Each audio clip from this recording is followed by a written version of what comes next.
미국의 이 고용 통계가 수정된 뒤에 증시 조정장 예상하면서 미국 국채 투자를 권유하는 시각도 좀 늘었습니다만 미 증시 오늘 곧바로 반등에 성공했습니다. 이 새로운 주도주들도 부상할 조짐 보이고 있고요.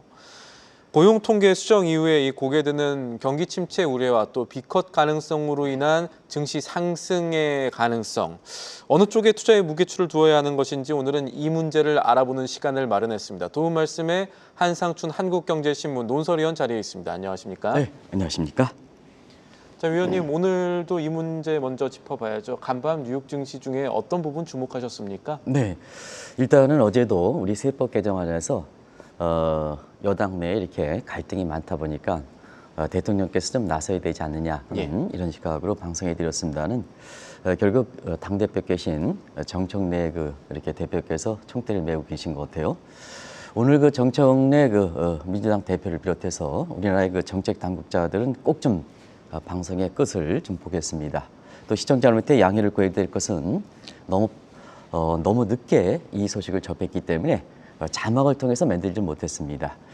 우리가 이제 코스피 5천 지수를 지향한다 하면 세법 개정안도 내용이 일치해야 됩니다. 예. 그리고 MSCI 선진국 지수에 편입한다. 의욕적으로 이렇게 해서 거기에 특별 TF팀도 만들었으면 세법 개정도 통일시켜야 됩니다. 그리고 WGBI 같은 세계 채권 지수도 또 변화 가능성이 있습니다. 그런데 서로 미스매치를 됐다 보니까 세법 개정안 문제에 관련해서 해외 시각이 오늘 한국경제신문의 일면 톱도 글을 썼습니다는 해외 시각이 급격히 나빠지고 있습니다. 그래서 MSCI 선진국 지수 편입도 불발이 될 가능성도 있습니다. 이 문제가 굉장히 긴박해서 지금 정책 당국자가 뭐든지 정책이라는 건 조화를 이루어야 된다 하는 것을 꼭 좀 말씀드리겠습니다. 그 문제 관련해서 다른 문제까지 파장된다는 것을 말씀드리겠는데요.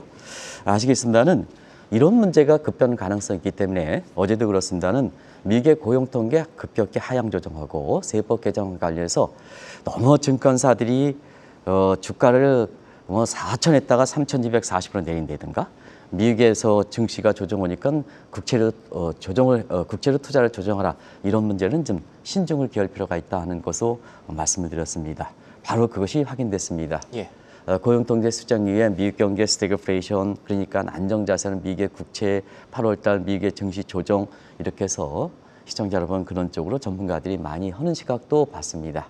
그런데 사실상 주식대에서 미국의 국채를 이게 권유했을 때 작년 9월에 미국의 피벗일 때 모든 증권사가 미국의 국채를 권유했지 않습니까? 근데 그때 당시에 10년물 기준으로 미국의 국채 수익률이 3.6%고 최근에 한 4.3%, 4.5% 움직이니까 그 권유대로 투자했으면 국채 대실패가 됐던 거죠. 그래서 이번에도 과연 그런 전문가 시각대로, 증권사 시각대로 고용통계 조정 이후에 국채를 사야 되냐 하는 각도에서 보면 사실은 어제도 이 문제에 대해서 신중을 기할 필요가 있다는 걸 말씀드렸습니다. 그 단적인 예가 관세에 따라서 불확실성 지수가 2배나 올라갔다. 세계 이렇게 불확실성 지수 IMF에서 발표하는 WGS가 2배나 했다. 그러면 이론대로 보면 미국 국채를 투자하고 대부분 증권사가 미국 국채를 권유했죠. 근데 4월 중순에서 보면 오히려 미국의 10년물 가격은 10% 정도 떨어지고 나스닥 지수는 무려 오늘까지 40% 올랐습니다. 어떻게 이해하겠습니까, 시청자 여러분? 이런 걸 감안해서 이런 전문가나 나온 사람들이 이런 상황일 때 과거의 관념이라든가 차트라든가 이론에 의해서 곧바로 시각을 바꿔버리면 시청자분들이 투자의 스팬이라는 것은 3개월, 6개월 더 두는데 일관성을 갖지 못하면 오히려 전문가들이 예상했던 시각이 더 나빠진다는 것을 말씀드리겠습니다. 오늘 보습니다. 오늘 곧바로 그랬죠. 미 증시의 고용통계 논란 속에서도 사실 주가가 지난 고용통계 수정 이후에 나타났던 그 낙폭을 다 만회했습니다.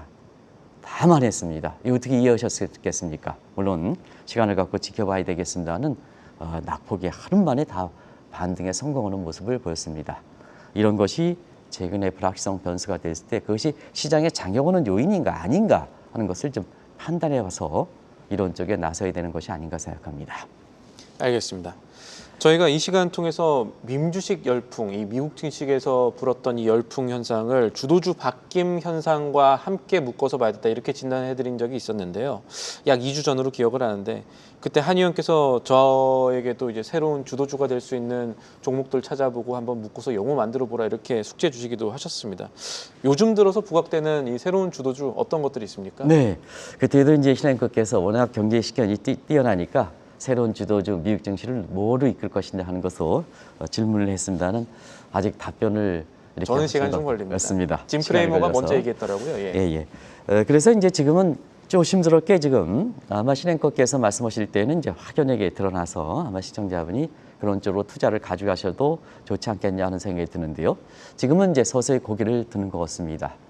이전인가 민주식 열풍이 있었죠. 이거는 주도주가 바뀌는 과도기적 현상이다 하는 측면에서 2021년에 게인스톱 관련돼서 이때의 그 팡스에서 M7으로 2023년 이후에 그동안 M7 주식이 미국 증시를 이끌어서 이 주도주가 나타난 현상은 굉장히 개인 투자가들의 어떤 성과를 갖는 측면에서 굉장히 중요하다는 말씀을 드렸습니다. 자, 올해 들어서 지난 2년 동안 미국 증시와 또 한국 증시에 가장 큰 영향을 미쳤던 M7이 차별을 뛰어넘어서 분절의 현상을 보이고 있다는 것도 시청자 여러분과 같이 알아봤습니다. 그래서 AI와 관련된 엔비디아, 마이크로소프트라든가 메타는 벌써 20% 이상 올라갔습니다. 그런데 테슬라라든가 애플은 15% 이상 급락했고 알파벳도 마이너스세를 유지하고 있습니다. 자, 그러면 7월 달에 보였던 민주식 열풍 이후에 M7 대신해서 사실 새로운 주도주가 뭐가 될까 하는 측면에서는 오늘 실적 발표도 됐습니다는 팔란티아를 이렇게 모토로 했던 이런 파악이라고 이렇게 표현하더라고요. PARC 해서 팔란티어, 엠러번, 로빈후드, 코인베이스 전부 지금 최근에 주가가 상당히 좋습니다.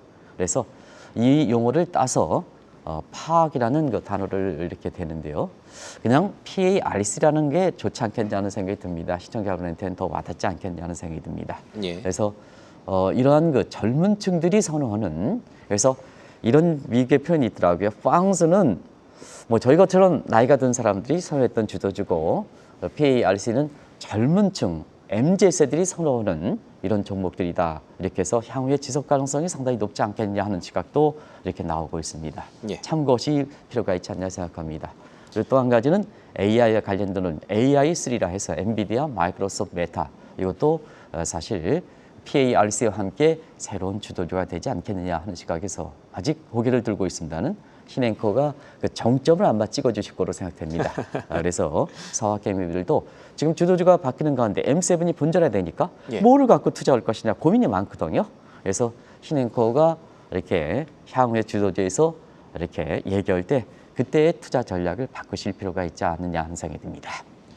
네, 일단 팔란티어 같은 경우는 오늘 호실적 발표했고 또 증권 예탁원 통계 보면은 해외 주식 개별 종목 매수세 가운데 가장 눈에 띄게 상승하고 있는 종목 가운데 또 하나입니다. 코인베이스나 뭐 로빈후드 보면은 이제 새로운 기술들, 뭐 비트코인이라든가 암호화폐 관련해서도 지금 사람들의 투자 심리가 모이고 있구나 이런 것들 나와 있기 때문에 지금 PARC 파크 같은 경우는 짐 크레이머가 만든 용어고 이거 정말 얼마 안 됐거든요. 네, 그렇습니다. 지금 자리를 잡을 때까지는 저는 개인적으로 조금 더 지켜봐야 된다고 생각하는 입장이지만 네네. 이건 저희가 다시 한번 또 다음 시간에 짚어보는 기회가 있을 것 같습니다. 네.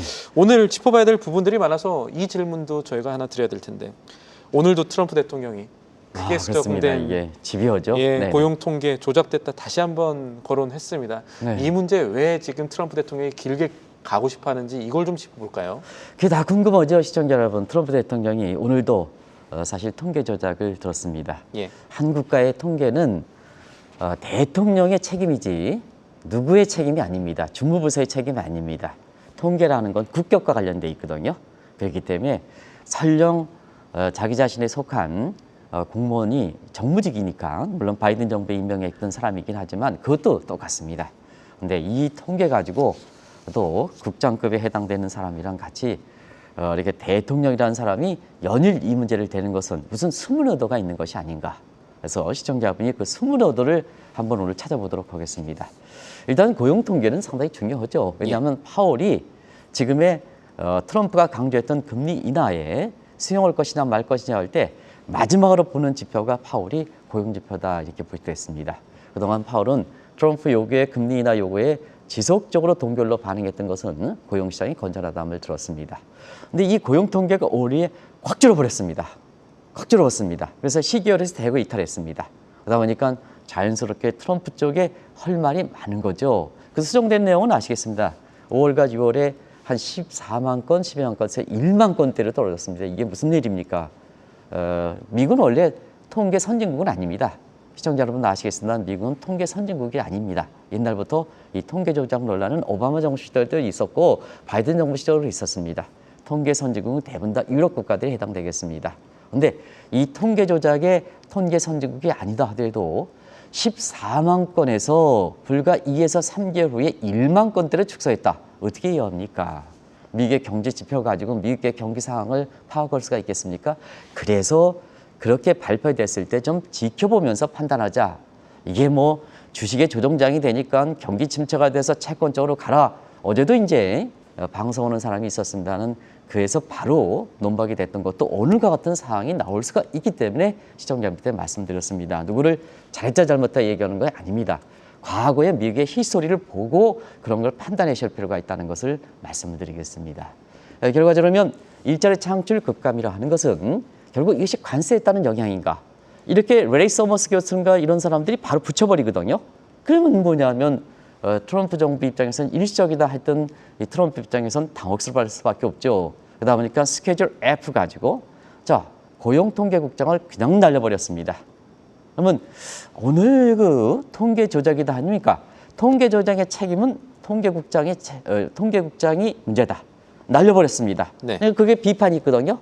그러니까 오늘 또 통계 조작을 강조하니까 이거와 관련된 스무더가 있는 것이 아닌가 하는 측면이 첫 번째 스무더를 얘기할 수가 있다 하는 것을 말씀을 드리겠습니다. 근데 두 번째 스무더가 더 중요합니다. 지금부터 그 말씀을 드리도록 하겠습니다.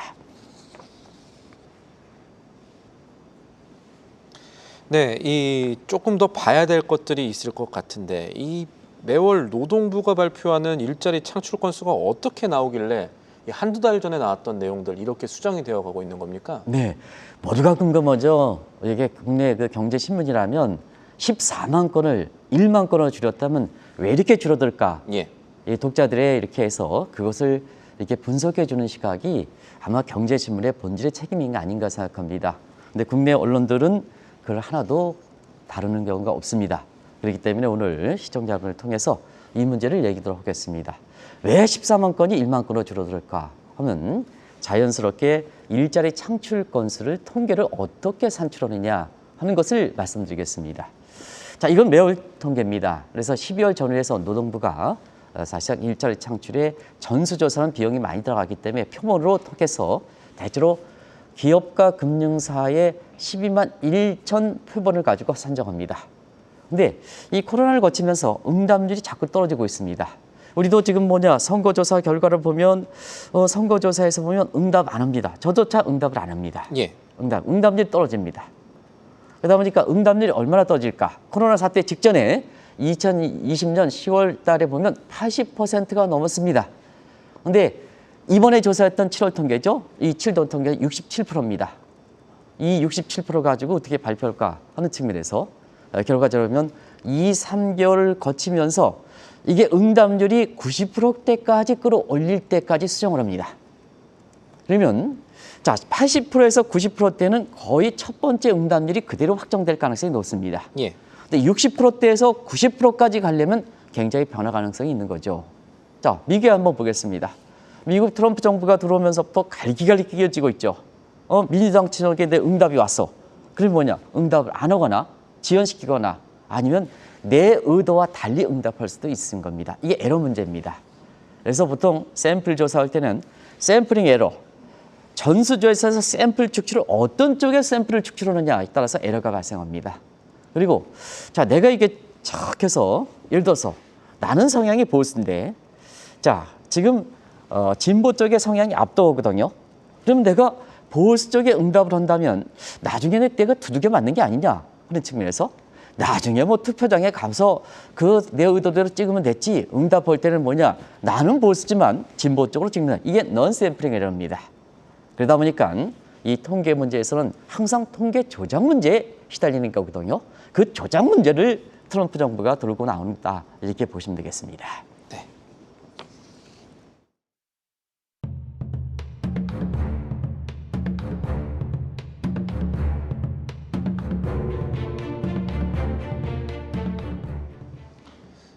미국의 고용 통계 오류 어디서부터 잘못된 건가? 사실은 저도 어제 이후에 우리 언론에서 제대로 분석해 준 곳이 없어서 많이 찾아봤었는데 위원님께서 말씀해 주신 부분이 그대로 맞기 때문에 참고하시면 되겠고요. 조금 더 말씀드리자면 사실 미국도 전수조사로 고용 통계 내기를 합니다. 미국의 ES252 프로그램이라는 게 있고 이거를 분기별 고용 임금 조사 QCEW라고 하는 게 있긴 있습니다. 근데 느리죠. 느려서 분기 이후에 나오는데 그때까지 기다리는 동안 매월 나오는 고용 보고서 이게 사실 전수조사와 큰 차이가 없었다가 이번에 좀 문제가 많이 생기면서 여러 가지 시장에 충격을 줬습니다. 네. 미국의 고용 문제 관련해서 또 하나 살펴볼 부분이 있는데 지금 트럼프 대통령이 통계 조작 문제를 들고 나오는데 역으로 공격을 당하는 모습도 지금 외신에서 관측이 됩니다. 이거 이유가 좀 있습니까? 네. 우리가 고용 통계는 경기 후행 지표입니다. 예. 그래서 항상 왜 경기 후행 지표인가 하는 것을 어제도 말씀드렸습니다는 바로 그 분기면 전수조사 할 수가 있습니다. 시기상을 보면. 예. 근데 매월 나오는 거니까 이게 전수조사하기는 시간이 안 되거든요. 바로 그런 측면에 이렇게 기술상의 문제 때문에 그렇다 하는 것을 다시 한번 좀 말씀드리고요. 자, 통계 조작 문제. 지금 고용통계국장에 대해서 지금 트럼프가 통계 조작이다 하지만 이건 뭐냐? 트럼프가 역공당하는 것은 전례가 있기 때문에 그렇습니다. 올해 3월 달에 관세 영향이 일시적이냐 아니냐 놓고 이 증시 폭락한 적이 있습니다. 그러다 보니까 트럼프 입장에서는 자연스럽게 고민이 되다 보니까 자, 그때 맞댔던 사람이 누구냐?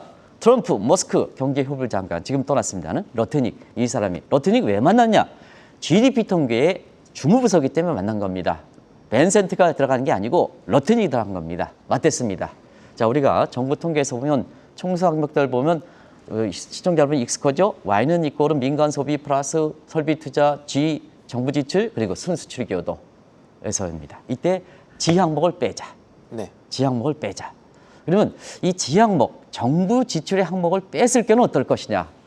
성장률이 0%를 가정했을 때 사실 2% 플러스로 나옵니다.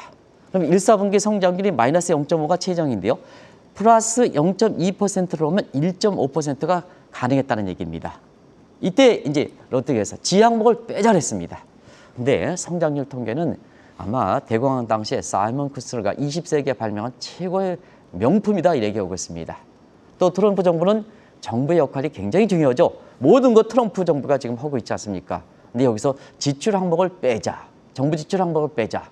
이렇게 하다 보니까 결과적으로 이때의 통계 조작 문제가 나왔었던 문제입니다. 시청자 여러분 이 문제에 대해서도 이게 통계 조작 문제에 나왔을 때는 이러한 그 히스토리를 해서 왜 역공당하는가 바로 아실 수가 있지 않냐 하는 생각이 듭니다. 말씀대로 지난 4월 말에 올해 미국 1분기 성장률 속보치 두고 여기서 금수입분 빼야 되느냐 말아야 되느냐 이 문제 가지고도 논란이 있었고 또 여기 관련해서도 통계에 좀 문제 있지 않느냐라는 얘기들이 있었던 걸로 기억을 하는데요. 네. 올해 1, 4분기 속보치는 4월 말에 발표했죠. 3월이 끝나고 나서. 예. 그때 당시에 사실은 그 1, 4분기 성장률 속보치 앞두고 전망하는 기관이 두 가지 있죠. 애틀란타 GDP 나우와 그다음에 사실 뉴욕 연준의 GDP 캐스터가 있죠. 그래서 금수입을 빼고 안 빼고 기관들이 있습니다. 그래서 애틀란타 GDP 나오는 금수입분을 포함시켜서 이게 성장률 예상치를 내놓는 거고요. 그다음에 뉴욕 연준의 GDP 나오는 금수입분을 포함시켜서 이렇게 빼는 거죠. 그러니까 포함시키고 빼는 거죠. 빼서 이제 산출합니다. 그러면 1, 4분기 예상치를 시청자 여러분 기억나시겠습니다는 금수입을 포함시켜서 할 경우에는 자 애틀랜타 나오는 마이너스로 나왔고 그다음에 뉴욕 연준은 플러스로 나왔던 겁니다.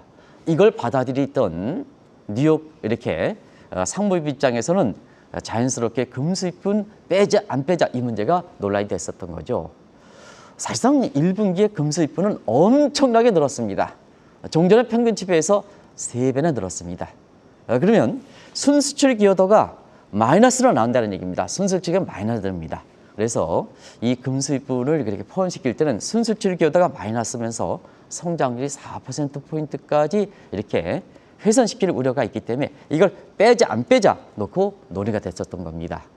근데 결과적으로 보면 워낙 그때 통계 조작 문제가 돼 있기 때문에 이거를 뺄 수가 없었던 상황이었었죠. 그러다 보니까 마이너스 0.5% 나왔지 않습니까? 예. 그때 사실 시청자분이 이 트럼프가 통계 조작에 역공을 당하는 것도 바로 그런 전례가 있었기 때문에 그렇다는 것을 말씀을 드리겠습니다. 그때 보면은 하워드 로트닉 장관이 금수입분 빼자고 주장을 했었는데 물론 GDP 성장률 발표하는 부서가 상무부이기는 할 텐데 이때 로트닉 장관이 이거 주장해서 문제가 좀 더 생겼던 걸로도 기억을 합니다. 네, 지금 트럼프의 핵심 멤버들이 있었죠. 예. 그게 이제 일론 머스크. 일론 머스크가 맨 처음엔 좀 트럼프의 아부꾼이다는 얘기도 있었어요. 그래서 트럼프 트레이드의 상징이고 로트닉도 있고 베센트가 있었는데 요 세 사람 간에 딱 이렇게 보면 누가 더 트럼프의 아부꾼일까? 지금 시점에서 보면 일론 머스크는 트럼프에 반발하고 나갔습니다. 네. 근데 지금 상태에서 한미 이렇게 관세 협상에서 주가 됐던 로트닉 이렇게 대해서 시청자 우리 국민들 입장에서는 어떻게 생각할지 모르겠습니다. 이 사람이 한국에 대해서 대하는 태도 보면 굉장히 엄하게 대했다는 것을 제가 표현을 좀 한미 간의 관계를 생각하고 앞으로 한미 정상회담에 우리의 국익을 생각해서 이런 쪽으로만 희석해서 말씀드리겠습니다. 굉장히 경우에 따라서는 트럼프 대통령이 한국의 미국 협상단을 이렇게 예상보다는 이렇게 유연하게 이렇게 대했는데 비해서 로트닉 장관은 굉장히 엄하게 됐을 겁니다. 가져올 거 다 가져라. 가져올 거 다 가져라. 이게 굉장히 큰 얘기였습니다. 실제로 최선의 협상을 최선의 협상을 가져오라고, 가져올 걸 다 가져라는 얘기입니다. 맞습니다. 그래서 우리 입장에서는 국민들의 입장에서는 어떻게 생각할지 모르겠습니다. 바로 이 사람이 아부꾼입니다. 아부꾼입니다. 그래서 이 주무장관인 GDP의 주무장관인 상무장관 입장에서는 어떻게 과거의 내로는 경제 통계는 시계열 자료가 있습니다. 시계열 자료, 금수입분을 포함해서 나오는 그동안 자료가 이렇게 사이먼 쿠츠주가 발표하고 1960년대에 있던데요. 어떻게 관세에 따른 영향이 크다 이렇게 해가지고 그 금수입분을 빼자 그러겠습니까? 이거는 철저하게 아부꾼이죠. 최근에 보면 트럼프의 입장에서 공화당 의원 쪽에 아부꾼들이 많습니다. 그 아부꾼들의 대표적인 시각이 250달러. 이미 250달러는 미국의 건정도 없습니다. 250달러에 트럼프 얼굴을 넣자. 그런 쪽으로 해서 무슨 공원도 이름을 바꾸자. 케네디 공원도 바꾸자 해서 또 공항도 전부 이름을 바꾸자 해가지고 지금 법률이 다 올라오고 있는데요. 이런 아부꾼들이 지금 아부꾼 법안들을 또 언제 한번 제가 워낙 많기 때문에 제가 한번 조율을 하도록 하겠습니다. 이게 아부꾼들은 전부 통계 조작과 관련돼 있다는 것도 말씀을 드리겠습니다. 그래서 트럼프가 일개 고용통계국장에 이 문제를 계속해서 최고 통수과 본인도 책임이 있는데 이 통계 조작을 이렇게 하는 것은 본인들의 통계 조작을 희석시키기 위한 그런 숨은 의도도 깔려 있는 것이 아닌가. 그래서 논란이 지속되고 트럼프의 얘기가 될수록 이 문제가 나온다는 것을 말씀을 드리겠습니다. 네. 그리고 아마 신행국께서 별도로 이렇게 질문해 주시면 세법 개정안에서 지금의 증설 문제와 관련해서 그대로 갈 때는 사실 현 정부가 다시 MSCI 이렇게 선진국 편입이라든가 이런 쪽에 지금 거기에 분위기가 좀 어려워지고 있습니다. 예. 왜 그럴까 하는 측면은 질문을 해주시면 간단히 좀 내일 정도에 아마 세계 채권 지수가 내년 4월로 연기돼 있는데 그 연기됐던 배경도 우리나라의 정치적인 문제가 이런 문제이기 때문에 작년 10월에 됐던 것이 안 됐던 거거든요. 그런 문제에 가서 한번 제가 내일 이 문제가 중요하기 때문에 한번 보여드리겠습니다. 오늘 간단히 왜 이렇게 MSCI 선진국 지수의 편입과 관련돼 있까 할 때는 예, 저희 시간 괜찮으니까 충분히 말씀해 주시죠. 예. 우리가 이제 MSCI 선진국 지수에 대해서 우리가 외환 역외 시장의 외환 개설 문제라든가 이런 거 거의 또 영문 공시자 자료도 이렇게 해서 나름대로는 다 됐습니다. 근데 문제는 아무리 이렇게 MSCI 지수에게 요구하는 제도 계산이 됐다 하더라도 외국인이 느끼는 이 체감적인 한계 시장 접근도가 중요하다는 걸 누차 말씀드렸습니다. 그래서 시청자 여러분한테 이렇게 미필적 고의라는 이렇게 너러스 문제까지도 말씀드린 적이 있습니다. 자, 그러면 우리나라에서 지금 코스피 5천 만든다 하면서 사실은 증세를 가져간다. 대주용도권을 낮춘다. 그 다음에 거래세를 0.15에서 2% 올린다. 그리고 분리과세 문제도 종전과 달리 세율을 전부 단계별로 올려버렸습니다. 예. 그럼 어떤 문제가 되느냐? 자, 당신들이 얘기하는 코스피 5천 문제에 대해서 무슨 제도 개선이 되는 거냐 하는 측면입니다. 그리고 MSCI도 선진국 지수에 편입하겠다 해서 지금 TF팀도 만들고 알고 있습니다. 그러면 증세는 외국인들이 한국에 접근할 때 가장 이렇게 느끼는 점에 장애 요인입니다. 외국인 입장에서 증세만큼 자, 아무리 여기 시장에 외환시장 거래 놓는다 하더라도 세금에서 거래세 올리고 뭐 올리면 가장 한국에 대한 시장 접근도가 떨어지는 문제죠. 지금 정청래 대표님께서 이것을 꼭 좀 이어시기 바랍니다. 모든 현 정부에 가려고 했던 정책들이 지금 흐트러지고 있지 않습니까? 정책이란 건 각 정책별로 조화가 이루어집니다. 예. 조화가 됩니다. 그런데 그 하나 잘못된 사람에 의해서 고집스럽게 이 문제가 되다 보니까 자, 코스피 5천도 지금 흐트러져, MSCI의 선진국 지수 편입도 지금 이상한 조짐이나 그다음에 내년 4월까지 확정됐던 WGR도 이상한 조짐이다. 그러면 지금 현 정부 출범의 이재명 대통령께서 사실은 대통령 지지도가 올라갔던 이 문제도 어떻게 될지 모르지 않습니까? 그래서 좀 이번 문제에서 어제 정청래 이렇게 대표님께서 신중을 겨면서 좀 이럴 때일수록 말을 신중을 기하자. 그래서 이런 것도 포함해서 예. 최종적으로 좀 이렇게 안을 좀 내놓으셨으면 정청래 총재님은 시원하지 않습니까? 대표님 총재 않습니까? 시원하게 좀 결과를 이런 것 좀 종합적으로 고려해서 좀 내주셨으면 지금 분위기가 좀 이상합니다. 내일 자세하게 좀 말씀드리겠습니다. 알겠습니다. 이 부분 저희가 한 번 더 살펴보기로 하고요. 저희가 미국의 트럼프 행정부에서 잘못된 법안이 나오고 있다는 얘기하면서 또 지금 이 현재 세법 개정안 얘기해 주신 거 시사점이 있는 것 같습니다. 자, 다시 이 세계 증시 얘기로 돌아와서 결론을 한번 맺어보죠. 미국의 고용 통계 이야기 어디서부터 잘못된 건가, 이거 어떻게 해야 되는 건가, 어떻게 대응하는 건가에 대한 이야기를 계속 해왔는데, 자, 고용 통계가 크게 수정되면서 지금 미국 주식 대 미국 국채 어디에 투자해야 되는가 하는 문제는 사실 중요합니다. 저희가 어떻게 봐야 될까요? 네, 일단은 과거와 다른 것은 금융이 실물보다 3대1 정도 높기 때문에 예. 국채 아니면 주식, 주식하면 국채 이런 안정자산과 위험자산간의 경계선이 무너졌다. 그래서 국채, 주식이 아니면 국채로 간다. 이런 시각은 변할 필요가 있다는 것을 말씀드리겠습니다. 자, 미국 주식과 관련해서 작년 12월 달에 우리가 차익을 권유하고 이것이 관세 이후에 4월 초에 미국 주식이 많이 떨어졌습니다. 그때 대형 증권사 오너라든가 중국 주식을 추천했습니다. 오히려 한국과 미국 주식을 추천해서 지금까지 이렇게 오고 있습니다. 자, 7월 달 들어서는 차익 실현을 권고했습니다.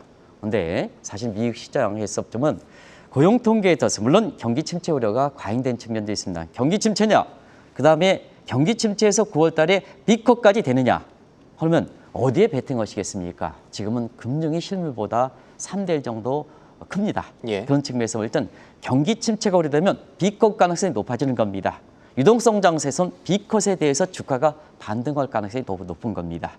그러다 보니까 이 고용 통계 때문에 바로 채권 쪽으로 가라. 그다음에 채권 관련 상품으로 가라. 이런 것은 좀 시간을 갖고 지켜볼 필요가 있다는 거죠. 꼭 좀 말씀드리겠습니다. 알겠습니다. 오늘 말씀 여기서 결론을 맺어보죠. 지금까지 한국경제신문 한상춘 논설위원과 함께 이 시간 알아봤습니다. 위원님, 오늘도 감사합니다. 네, 고맙습니다. 계속해서 다양한 경제 이슈를 알고 싶다면 구독과 좋아요, 알림 설정 부탁드립니다. AI 캐스터 권미정이었습니다.